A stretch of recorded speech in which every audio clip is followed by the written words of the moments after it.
Hey, how's it going, everyone? This is Charles with Charles E. Snyder III Marketing, and still in the Philippines, so I wanted to try to catch up here and just answer a few questions real quick.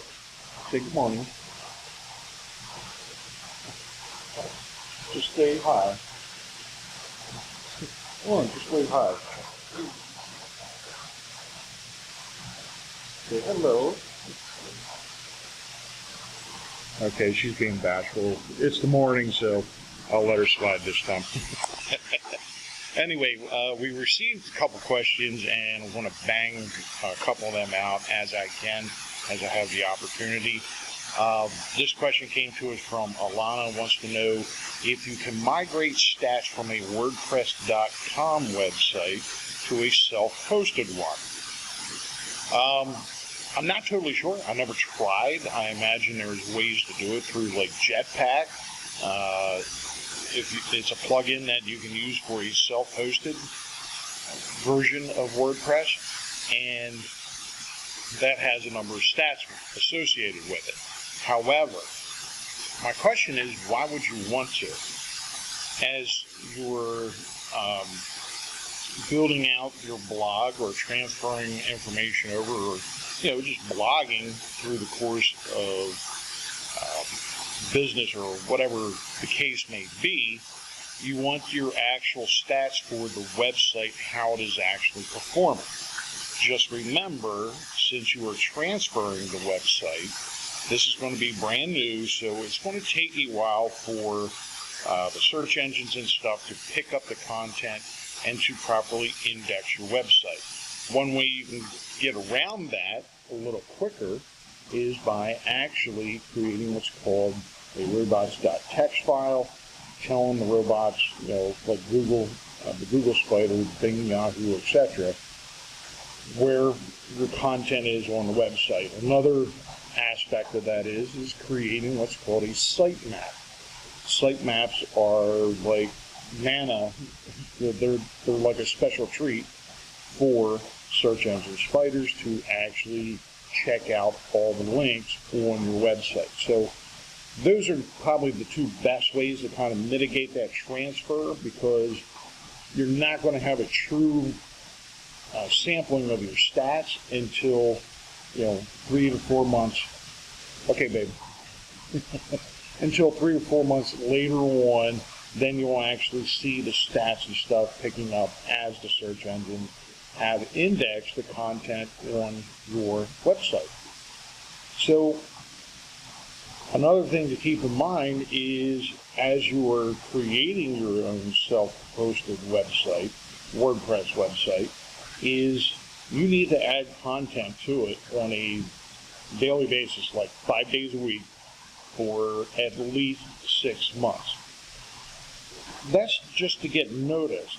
Later on, as you pick up more index traffic, as you get ranked on the pages and stuff, you'll start picking that up. But if you want to maintain that position, you have to keep blogging on a regular basis, 20 times a month. Anything less than 20 times a month, you're just kind of spinning your wheels, because there's a lot of content out there. There's a lot of websites out there.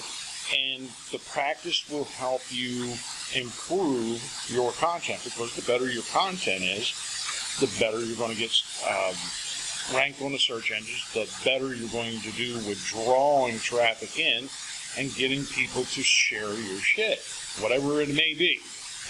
So if you're doing a blog about thumb wrestling, you need to blog 20 times a month about thumb wrestling. If you have a blog about wedding photography, you need to blog 20 times a month about photographing weddings, showing pictures and samples and stuff. And of course, can't forget the other aspect that I've been emphasizing really for the last year, but I've been saying since 2008, is you have to have video. All your content should be in the form of video now, with written articles. Video and written content. Written content is what the search engines index. Video is what people like to consume. People will watch a video much more readily than they will read stuff most of the time, especially if you're marketing or blogging for the younger generation. That's all they do is just video. And social media is really going the route of video as well. So if someone tells you anything otherwise, don't believe them, because they don't know what they're talking about, or they're just misleading you. Video is huge, but you still need to have the written content for it to get indexed by the search engine. So again, I have to emphasize, I'm not sure that you would really want to transfer your stats from your old website to the self-hosted one. It doesn't really make sense in the marketing sense of things, but your numbers are going to be off until, the search engines then that start to really index and list your website. So keep that in mind with the transfer. Good luck with that. It's a lot of work, but it's well worth it in the end, because you get more of a benefit from it, from your blogging that, as opposed to WordPress.com benefiting from all your blogging.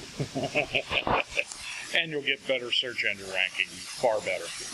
And if you blog often, as I stated in one of my videos, I think it was the 1 minute marketing video or something like that, last one or the previous one that I actually got published, was blogs, active blogs, people that blog 20 times a month, minimum, will have 434% more pages indexed on a self-hosted WordPress website than they will on Wix or WordPress.com or any of these other, cookie cutter website creators. Keep that in mind. But plug away. You're moving in the right direction for the self-hosted website. Check out some of the plugins. There's a lot of plugins that can help with, like the sitemap, the robot.txt file. There's a lot of options out there. So check out your options, play around with it, and good luck. And that does it for me. I'm getting ready to get some breakfast here, and then I got some more work to do. So I'm out of here. I hope that helps, and love, peace, and chicken grease.